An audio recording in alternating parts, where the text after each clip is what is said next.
I don't know, Mr. Gray, if you are going to want to ask any other questions. Or, I'll have a couple, okay, sir. sounds good. So you'll follow me, and then we'll go around. I just want to get back to this text message that was sent at about 20 to 25 minutes prior.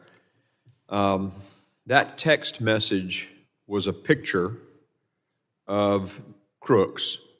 Was it a picture of him pointing the rangefinder or of him just looking suspicious?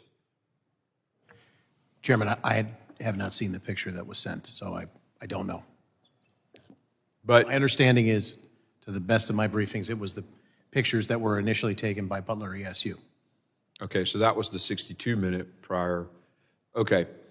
At 20, 25 minutes prior, though, someone saw him pointing a rangefinder and taking range estimation or range readings, right? I don't want to speculate as to what he actually was doing with the rangefinder, but the rangefinder, my understanding is, was the heightened suspicion. Yes, sir. And he was pointing it. Because a rangefinder, I guess you can have it digital and do it like this, but there are also rangefinders you look through and you have a reading. Do you know description of the rangefinder? It was not briefed to me. I can't Okay. describe it to you, sir. But there was concern, and that was relayed to the command post, and that was a PSP guy in the Secret Service command post via a text message 20-something minutes before, and you think it included the fact that the guy had a rangefinder. My understanding is, yes. Okay. Okay. Then you mentioned that the two ESU guys that were in the second story, in truth, to me, it appears to be a second building behind it that got joined by all these different, the breakup of that whole complex and the intricacies of, places to hide and move around, all the little alleyways, is because they built tunnelways, or not tunnels, but hallways that were covered between each of these different buildings. So it's actually a separate building with a amended. Connector. Yep. So there are two guys in that building. They leave to go look for the guy, the suspicious person.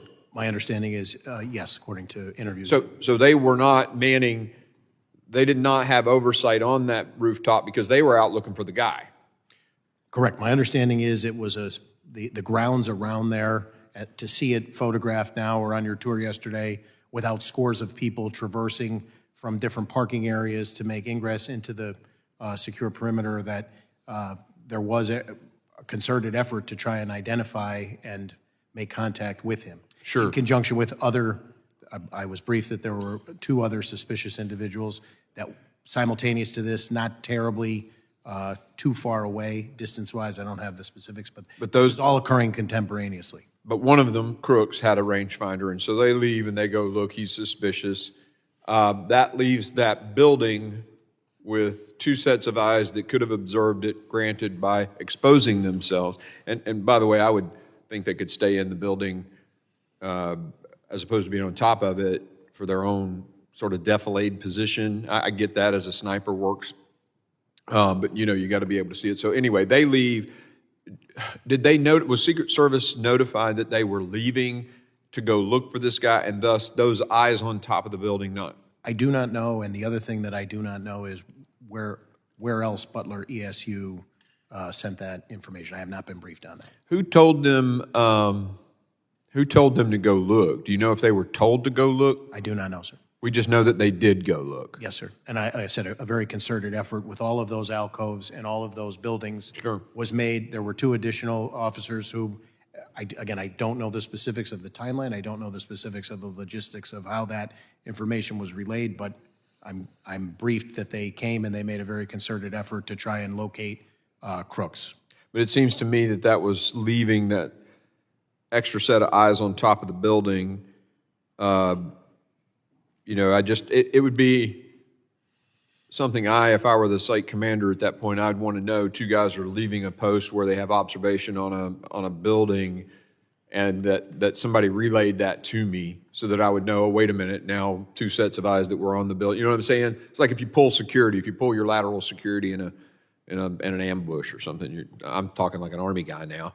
the commander's going to know that guy's moved away from there and now he's got a blind spot, right? So I just want to make sure, I want to dig into that a little more. Obviously, you don't have the answer, so we'll dig elsewhere. But I find it interesting that they leave, this guy is so suspicious, has a rangefinder, they leave their post that they are manning to go look for him, yet Secret Service, and they get told about it 20 to 25 minutes beforehand, but Secret Service still lets the president go on the stage. I'm just totally blown away by that. But again, there's more details to be had. Thank you for being here. I really appreciate it. I'm going to turn it over now to the ranking member for his 5 minutes of questioning.